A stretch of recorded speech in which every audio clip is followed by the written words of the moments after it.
राम लक्ष्मण परशुराम संवाद। आपने देखा ही है, रामायण में आपने देखा होगा कि जब सीता का स्वयंवर होता है वहां पर जो राम है वो शिव के धनुष को तोड़ते हैं। तो जब शिव का धनुष टूटता है तो उसकी आवाज जो है वो इतनी ज्यादा होती है कि कहते हैं कि महेंद्र पर्वत पर जो परशुराम जी तपस्या कर रहे होते हैं उनके कानों में उसके टूटने की ध्वनि पड़ती है, तो वो वहां पर राजा जनक के दरबार में पहुंचते हैं जहां पर स्वयंवर हो रहा था। क्योंकि उनके पास कहते हैं कि मन की गति थी, आने जाने की गति थी, मन की गति से वो कहीं भी आ जा सकते थे। तो वहां पर जब परशुराम पहुंचते हैं तो ये देखो यहाँ चित्र में दिखाया है, ये यहाँ ये परशुराम जी दिखाए हुए हैं, ये राम है यहाँ, ये इधर लक्ष्मण है, ये यहाँ पर राजा जनक बैठे हुए हैं, ये इसके अंदर दिखाया गया है। अब देखिए आगे, ये तो ऊपर धनुष टूटा हुआ दिखाया गया है। तो जब परशुराम जी क्रोध में होते हैं तो वो आकर पूछते हैं कि ये शिव धनुष किसने तोड़ा है। तो राम बड़े ही शांत स्वभाव से उत्तर देते हैं। क्या कहते हैं, ये राम उत्तर दे रहे हैं। आप जब परशुराम जी पूछते हैं कि बताइए किसने ये धनुष तोड़ा है, तो राम उत्तर देते हुए कहते हैं, मैं एक एक शब्द की तुम्हें व्याख्या बताऊंगा, पहले देखिए। नाथ, नाथ का मतलब स्वामी। शंभु धनु, भगवान शंकर का धनुष। शंभु शंकर, धनु धनुष, शंकर का धनुष। भंजिनीहारा, भंजिनहारा मतलब तोड़ने वाला। हो ही होगा, केऊ कोई, एक दास तुम्हारा, एक तुम्हारा ही सेवक। दास सेवक तुम्हारा, आपका।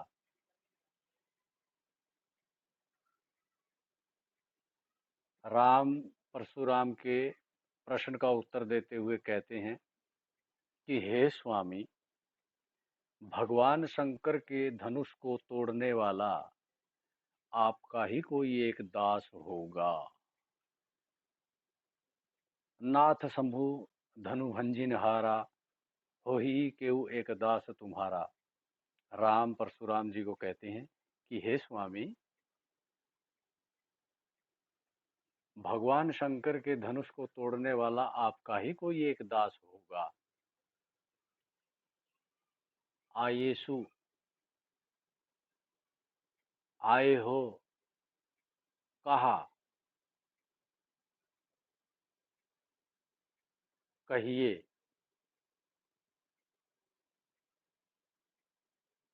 किन, किस, मोही मुझे, आप यहाँ किस लिए आए हैं वो आप मुझे बताइए। सुनही, सुनकर, रिसाई, गुस्से से, बोले, बोले। मुनि, ऋषि, कोही, क्रोधी। राम जी के ये वचन सुनकर क्रोधी स्वभाव के मुनि गुस्से से बोले। क्या बोले, सेवकु, सेवक, सो, वह, जो करे, जो करता है, सेवकाई, सेवा। परशुराम जी कहते हैं कि सेवक वही होता है जो सेवा करता है। अरि करनी, शत्रुता का कार्य। करी, करना। करिय, करना चाहिए। लड़ाई, लड़ाई। परशुराम जी कहते हैं कि सेवक वही होता है जो सेवा करता है। जो शत्रुता का कार्य करे उसके साथ तो लड़ाई ही करनी चाहिए, परशुराम जी कह रहे हैं। सुनहु राम,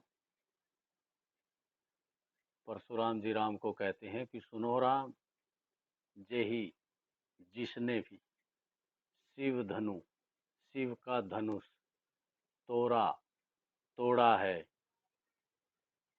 सहस्बाहु, सहस्र बाहु, जिसकी माना जाता है कि 1000 बाजुएं थी, 1000 भुजाएं थी जिसकी, सम समान, सो वह, रिपु शत्रु, मोरा मेरा। परशुराम जी कहते हैं कि सुनो राम, जिसने भी शिव के धनुष को तोड़ा है वो उसी तरह से मेरा शत्रु है जिस तरह से सहस्त्र बाहु मेरा शत्रु था। सो इसीलिए यहाँ जो है ना, सम सहस्त्र बाहु सम सो रिपु मोरा, सम आ गया, उपमा अलंकार आ गया, सम समान। आगे देखिए, सो इसीलिए बिलगाऊ अलग हो जाए, बिहाई बाहर, समाजा, समाज यानी कि उपस्थित जो समूह था, उपस्थित जो लोग थे, न तय नहीं तो, मारे मारे, जेही जाएंगे सब राजा, सब राजा, वहां उपस्थित जितने भी राजा थे। परशुराम जी क्रोध में कहते हैं इसीलिए कि जिसने भी शिव के धनुष को तोड़ा है वो स्वयं ही बाहर आ जाए, जहाँ जो वहाँ राजा उपस्थित थे उनसे बाहर आ जाए, वो कहते हैं, नहीं तो मैं सभी राजाओं को मार दूंगा, यहाँ पर उपस्थित जितने भी राजा हैं सबको मार दूंगा। सुनी, सुनकर, मुनि वचन, मुनि के वचन, लखन मुस्काने, लखन लक्ष्मण जी मुस्काने, मुस्कुराने लगे। परशुराम जी के वचनों को सुनकर लक्ष्मण जी मुस्कुराने लगे, बोले, बोले लक्ष्मण जी बोले, परशु धरही, परशु को धारण, फरसा जो हाथ में फरसा, ये देखिए यहाँ ऊपर, ये बराबर में यहाँ है, ऐसे ये दिखा हुआ दिख रहा है यहाँ पर, ये परशुराम जी अपने हाथ में फरसा धारण किए हुए हैं, इसको बोलते हैं परशु। अब देखिए आगे, परशु धरही, परशु को धारण करने वाले अर्थात परशुराम, अवमाने, अपमान करते हुए, अवमानना करते हुए, कहते हैं कि मुनि के वचनों को सुनकर लक्ष्मण जी मुस्कुराने लगे और परशुराम जी को अपमानित करते हुए या अवमानना करते हुए बोले, बहु, बहुत सारी, धनु ही, छोटे धनुष, तोरी, तोड़ी, लरिकाई, लरिकाई बचपन में, कब हूँ, कभी भी, न न, असी रीस किन्हीं गोसाई, कभू न असी रीस किन्हीं गोसाई, कभी भी हमारे ऊपर किसी ने क्रोध नहीं किया, रीस, क्रोध, किन्हीं गोसाई, किसी ने भी हमारे ऊपर कभी क्रोध नहीं किया। हे स्वामी, किसी ने भी हमारे ऊपर क्रोध नहीं किया, गोसाई, कि बचपन में हमने बहुत सारे धनुष तोड़े हैं लेकिन तब तो किसी ने भी हमारे ऊपर क्रोध नहीं किया।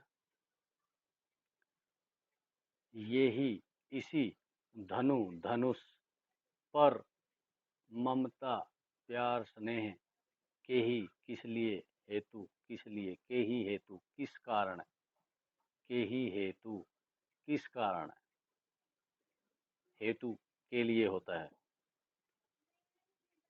सुनी, सुनकर, रिसाई, गुस्से से, कह, कहते हैं, भृगुकुल केतु, भृगुकुल के केतु, भृगुकुल के केतु के समान, क्योंकि परशुराम जी को भृगुकुल का माना जाता है। तो भृगुकुल के केतु सुनकर गुस्से से बोले, लक्ष्मण जी के ये वचन सुनकर कि बहुत सारी धनुइयां हमने बचपन में तोड़ी हैं, तब तो कभी किसी ने हमारे ऊपर कोई क्रोध नहीं दिखाया, इसी धनुष पर आपको इतनी ममता क्यों है। ये बात सुनकर भृगुकुल के केतु अर्थात परशुराम जी गुस्से से बोले। क्या बोले? रे, रे संबोधन है। रे नृप बालक, नृप होता है राजा, बालक बालक, राजा के बालक, रे नृप बालक, काल बस बोलत, काल बस बोलत तो ही न संभार, काल बस, जो काल के बस में हो गया, अर्थात जिसके ऊपर मृत्यु मंडरा रही हो, बोलत बोल रहे हो, तो ही तुझे न नहीं संभार, मतलब तुम्हें होश नहीं है। धनुही, धनुही कहता है कि तुम्हें, जो छोटा धनुष होता है धनुही, सम के समान, त्रिपुरारी धनु, भगवान शंकर का धनुष, जिसके साथ उन्होंने त्रिपुरारी का वध किया था, विदित, जानता है, सकल, सारा संसार, जगत। गुस्से से परशुराम जी बोले कि हे राजा के पुत्र, तुम्हारे सर के ऊपर काल मंडरा रहा है, इसीलिए तुम बोल रहे हो, तुम्हें संभाल नहीं है। क्यों संभाल नहीं है? तुम सोच समझ कर नहीं बोल रहे हो, क्यों? क्योंकि तुम्हारे सर के ऊपर काल मंडरा रहा है। तुम्हें भगवान शंकर का ये धनुष, जिसको सारी दुनिया जानती है, जिसके बारे में, तुम्हें वो एक छोटे से धनुष के समान दिखाई दे रहा है। इस संवाद में यहाँ इतना ही हम पढ़ेंगे। अब देखिए दोबारा इसमें, नाथ शंभु धनु भंजी न हारा, होई के एक दास तुम्हारा, कि हे स्वामी, राम कह रहे हैं कि शिव के धनुष को तोड़ने वाला आपका ही कोई एक दास होगा। आप यहाँ किस लिए आए हैं, ये आप मुझे बताइए। सुने रिसाई बोले मुहि को ही, ये बात सुनकर क्रोधी स्वभाव के ऋषि क्रोध से बोले, सेवकु सो जो करे सेविकाई, सेवक वही होता है जो सेवा करता है। अरि करनी करी करिए लड़ाई, जो शत्रुता का कार्य करे उसके साथ तो लड़ाई ही करनी चाहिए। आगे बोलते हैं परशुराम जी, सुनो राम जेहु शिव धुन तोरा, कि सुनो राम, जिसने भी शिव के धनुष तोड़ा है, सहस बाहु समसो रिपु मोरा, कि सहस्र बाहु के समान वो मेरा शत्रु है, जिसने भी शिव के धनुष को तोड़ा है। आगे कहते हैं कि सो बिलगाओ बिहाई समाजा, न तय मारे जहीं सब राजा। आगे परशुराम जी कहते हैं कि इसीलिए जिसने भी शिव के धनुष को तोड़ा है वो स्वयं ही दूसरे राजाओं से बाहर आ जाए, नहीं तो मैं यहाँ पर उपस्थित सभी राजाओं को मार डालूंगा। सुनी मुनि बचन लखन मुस्काने, बोले परशुधरी अवमाने। परशुराम जी के ये शब्द सुनकर लक्ष्मण जी मुस्कुराने लगे और परशु को धारण करने वाले अर्थात परशुराम जी को अपमानित करते हुए बोले, उनकी अवमानना करते हुए बोले। क्या बोले? कि बहु धनुहि तोरी लरिकाई, कभू न असी रीस किनी गोसाई, कि हे स्वामी, बचपन में हमने ऐसी बहुत सारी धनुइयाँ तोड़ी हैं, तब तो कभी भी किसी ने हमारे पर कोई क्रोध नहीं किया। यही धनु पर ममता के ही केतु, इसी धनुष पर आपको इतनी दया क्यों आ रही है, इससे इस पे इतना ममता प्रेम प्यार क्यों आ रहा है। ये बात सुनकर ऋषाई, सुनी ऋषाई कह भृगुकुल केतु, लक्ष्मण की ये बात सुनकर गुस्से से भृगुकुल के केतु अर्थात परशुराम जी क्रोध से, गुस्से, ऋषाई क्रोध से बोले कि रे नृप बालक का काल बस बोलत तो ही न संभाल, कि हे राजा के पुत्र, तुम्हारे ऊपर काल मंडरा रहा है, इसीलिए तुम बोल रहे हो, तुम्हें किसी प्रकार की कोई संभाल नहीं है। तुम सोच समझ कर नहीं बोल रहे हो। क्यों? क्योंकि तुम्हारे ऊपर काल मंडरा रहा है। धनु ही सम त्रिपुरारी, धनु विदित सकल संसार। कि तुम्हें ये शिव का धनुष, जिसको सारी दुनिया जानती है, सारा संसार जानता है, ये तुम्हें एक धनुइया के समान दिख रहा है। ये इस यहाँ तक इस संवाद में, यहाँ तक ये संवाद था। इसमें मैं तुम्हें बता देता हूँ कि कहा कहिए में अनुप्रास अलंकार। आगे देखिए, करी करिए में अनुप्रास अलंकार। सहस बाहु समसो रिपु मेरा, उपमा अलंकार। बिलगाऊ बिहाई में अनुप्रास अलंकार। आगे देखिए, ये इसमें बेटे अलंकार हैं। ये आगे नीचे दोनों ही सम, यहाँ उपमा अलंकार। दोनों ही सम त्रिपुरारी, धनु विदित सकल संसार। यहाँ उपमा अलंकार। ये अलंकार थे इसके अंदर।